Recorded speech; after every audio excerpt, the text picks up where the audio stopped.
In a hidden valley, nestled amongst rolling hills and whispering pines, lived a tiny village named Moonbeam. Here, tucked away in a cottage adorned with climbing roses, lived a young girl named Elara. Elara wasn't like the other children.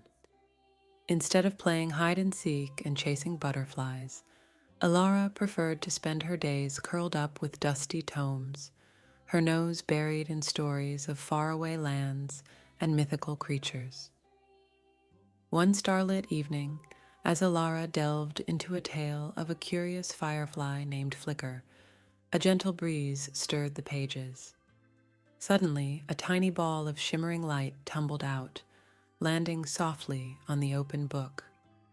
Elara gasped, her eyes wide with wonder.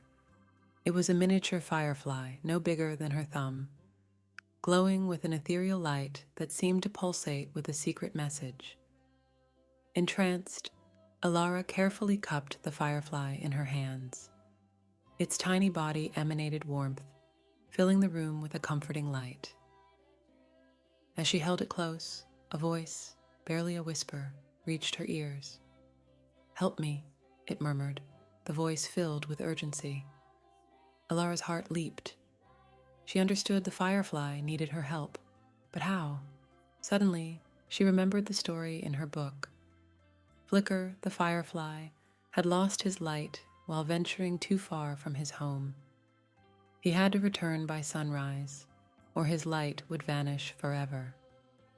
Without hesitation, Elara knew what she had to do.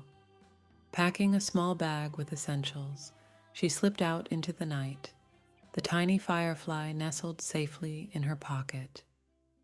The moon, a luminous pearl in the velvet sky, guided her path. They journeyed through whispering meadows and tangled forests, Elara navigating by the stars and the firefly's fading light.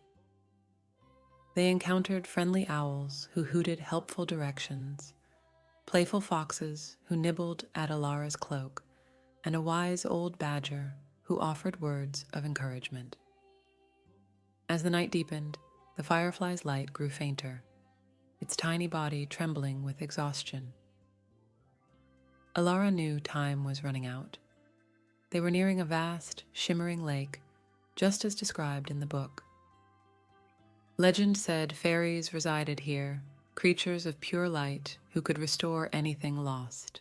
With newfound hope, Elara reached the lake's edge.